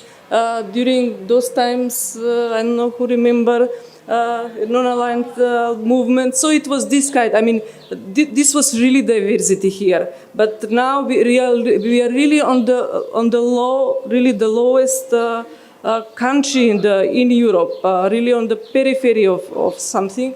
Like the total dealing with really big crisis, and I don't know, really we are really unwanted place to study. I mean, this is the question why we don't. But regarding the inclusion, I'm not sure that we are not placed where the people with this kind of needs are want to be. I think it is also about our communication and our infrastructure. For example, our faculty doesn't have I don't know, elevator and the toilets for the people with the disability and things like that. And we are now working on it. Our dean is very open for these topics, and we are now working on it. But it is also about, from our side, how we communicate and how we involved as a very conventional, traditional institutions with a very strict curriculum, not just curriculums, but protocols, how we work on it. in the UK, for example, like there's been a lot of discussion about why, for example, black people drop out a lot, like after the first year, or like why there are like if compared to the number of people of color in the UK, why there are so little that they want to study in the arts or in the humanistic departments in general. And yeah, I think it's also an opportunity for us to think about our structures and like how to make those curriculum interesting or accessible, because sometimes like maybe they don't see themselves reflected in the curriculum or in the activities proposed. And it is a lot of pressure also for just one person of color to be surrounded by white people, and in a curriculum that doesn't reflect also their identities or like. But it is not just the people about the people of color. We don't have classes in English. It is something that is more. It is a problem for, I think, for all our faculties. Just few teachers and few modules are in English, and the rest is in our languages. So it is not something that can be attractive for someone who is not speaking. I'm not talking our about foreigners. I'm about like local. People who are living. Yeah. Thank you. It's a long process. Yeah. Yes.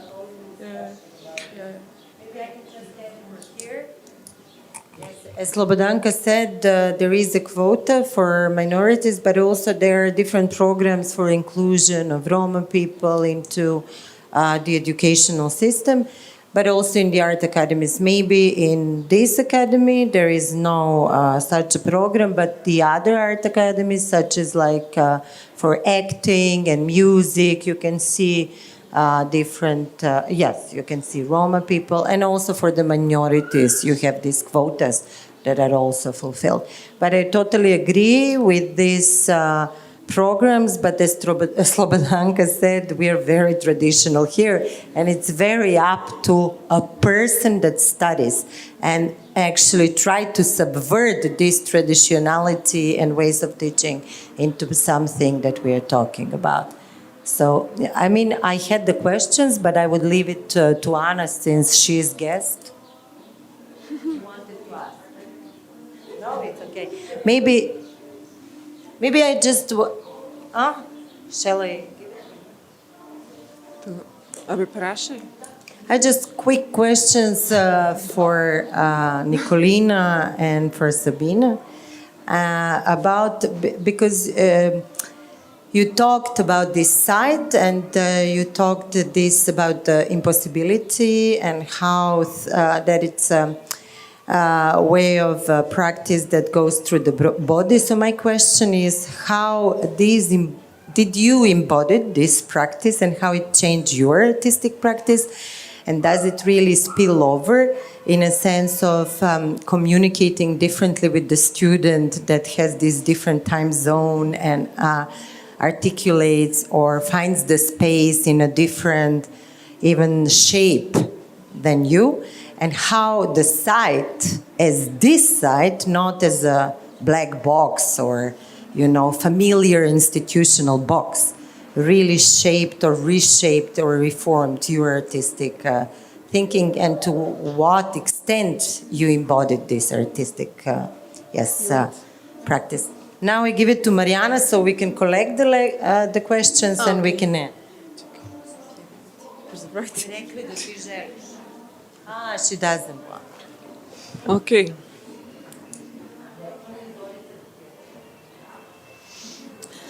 Okay, as far as practicing the impossible, well, we made this performance in 3 years ago, which is called The Impossible Dances, and it's really like the performance is like a score of different impossible tasks, so to speak. I don't like really to use the word task, but more like a choreographic note. But still, there is like when we perform this, it's like it's very important to remember that you're not showing something. but that you're actually practicing, which actually means being also a failure in front of the audience, and the audience can see that. It's really a struggle. It's a mental, physical struggle in front of the audience. And one of the reasons why after I said I'm not going to be performing such physically demanding performances anymore, because my body and my life cannot sustain anymore this kind of energy expenditure. This one was important for me because I thought I was in front of a challenge, a mental, a physical, and emotional challenge that kind of I need to kind of deal with that in order to be able to stand behind what I say. Now, whether this has been able to spill, it's a lot of things that, like, or some of the projects that Betco has been doing could have spilled if we've had a kind of continuous support, right? So there was like 3 young dancers that entered the performance after its premiere, and we were interchangeably performing it. So it could have spilled to more.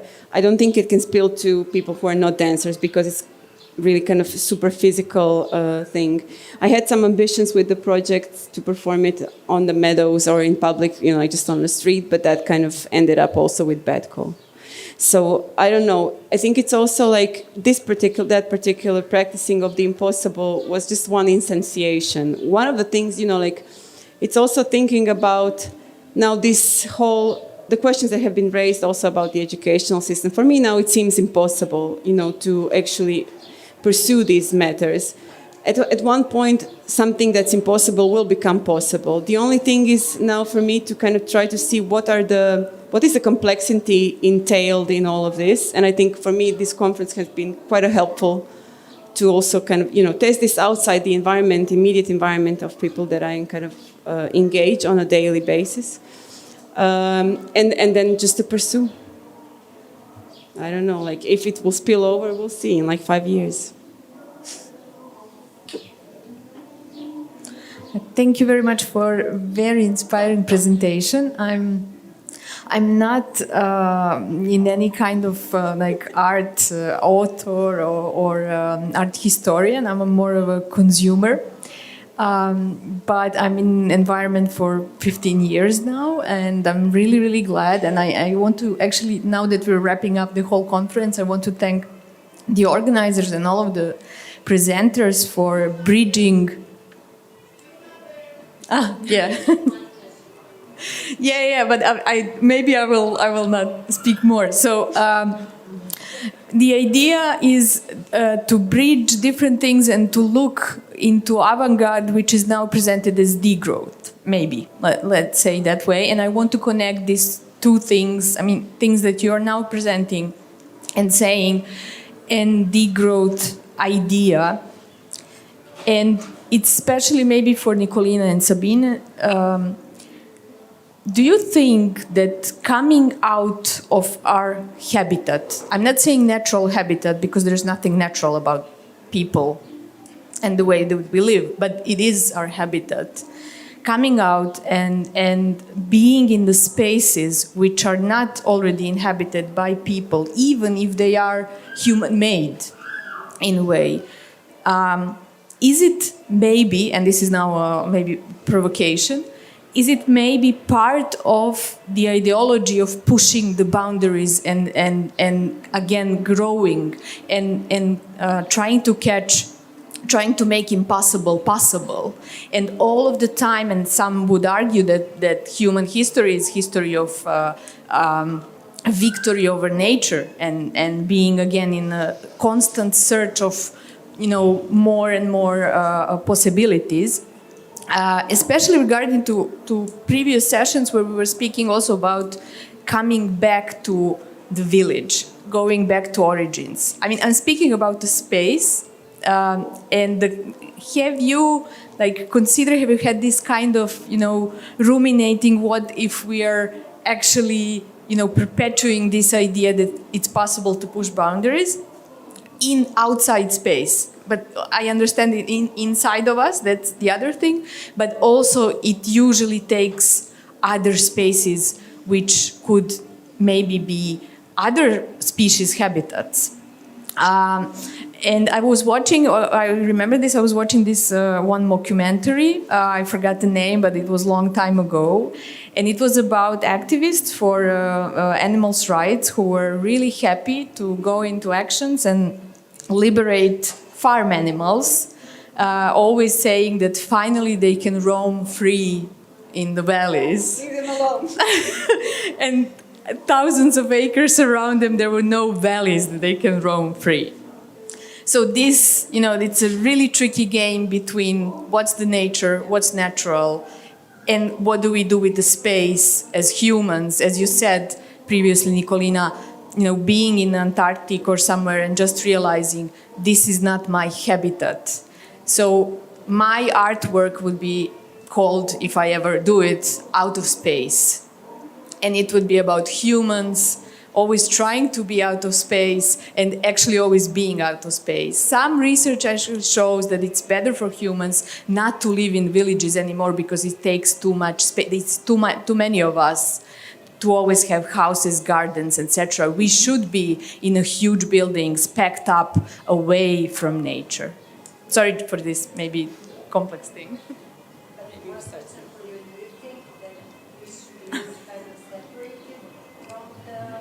Environment and future, or we should live with. And I think, how I understand, it's about living. Huh? Yeah, but this is also about the space of floating university, as I understand, is trying to kind of breathe with and live with. And it's different than, kind of conquering or just a comment on your comments. Because for me, Maybe, Yeah, I but don't know, that I because... Also, sorry. Because Biljana addressed the question to Sabine and she didn't. If she thinks I think that I it's can important combine. to reflect, please do. And this will be the last question because we have, Yeah, I think I don't know, maybe I can combine. It was also a lot of things you brought up and we could have long conversations about it. Maybe I answer this not from the perspective of floating, but from my own artistic practice, because that's exactly where I'm situating it, both physically and also artistically, is the question of I don't know. For me, I work with urban spaces because because this is where we are at, I think. Of course, there's villages, but I think, and that goes back to floating and the question of nature culture, who comes where first, and So I made a project last year that we're going to take up this year that was called Into Dwelling, and it takes place in the middle of Berlin on Alexanderplatz, a place that I usually really don't go to, and nobody that I know. You go to one shop and then you leave as fast as you can. It's horrible. And it's not horrible at the same time, because the question is, how can we exist in that space? And I think it's the same as in how can floating exist there and open the doors to be with a site and with really putting your feet literally and directly into the mud, or putting your feet directly onto the concrete of Alexanderplatz, and all of the things, the infrastructures, the people, the lives, the ants, like the living and non-living matter that is entangled and yet next to each other. And I think one thing that we came to as a very very short formula was I practiced a lot with something that I call neighboring, and in that sense of dwelling, it was always like, okay, if we can, how can we manage to dwell temporarily, not as an appropriation of space, not as in claiming this is my corner, this is my garden, but in a way of still being there and being present, but in a place that is always already inhabited by whomever and by whatever, but including infrastructures and including everything that's being made through different sense-making and systems and logics. And I think it's there on the different scales where I can't really divide into whatever is nature and whatever is culture. I think it's on a conceptual level it's difficult anyways, but also on this very let's say practical artistic level. Practice neighboring. I don't really know what nature is. Really, truly, I don't know what we mean when we say nature anymore. When I go on the meadow, I call it nature, but it's full of plastic and full of human beings everywhere. So I don't know. I don't really know to the answer to the question, and I'm not looking for the answer of my life there because I'm a city girl. My nature is urban environment. And in a sense, I'm looking for ways how to raise some basic questions about body movement, how we speak with each other, language. Language is like a whole new different thing. And there I would like to pick up also, I don't have answers. I'm like totally confused and kind of looking and will continue probably till the moment it ends. But I wanted to pick up on something that she said yesterday. Alishan, I was not sure if I know how to pronounce your name. Ali, yeah. Sorry. What is your name? See, now I embarrassed myself in front of the cameras. And it's gonna be online. Okay. I was just waiting for this moment to officially happen, so great. But something that you said that we cannot learn as human beings, that we cannot learn just by thinking, but we need to learn through the body. And learning through the body is a very painstaking and slow process. This is how I understand. It takes time to install different habits of living, different habits of eating, different habits of communicating with each other. I'm married for 20 years, and with my husband, we are looking for ways to communicate again with each other because everything gets inertialized, and like what I said, how we perceive each other, and it happens in all relations. And I think if there's some hope that I find in degrowth, is how do we get these inspiring ideas to come back to our lives and that we can see each other in a new light. I don't think that it's a utopian vision. I think it's totally utopian, but I don't think it's an illusion. It's not tlapnja. I think it's utopia. I totally believe in that. So this is where I kind of look for my, whatever. I don't know, even want to say the word nature. Okay. Thank you. I think it's great way to finish with this also. Thank you very much for being kind and patient as I ask you to be with us on this session. And yeah, we have another one, and then we can go socializing in another environment from here. Thank you.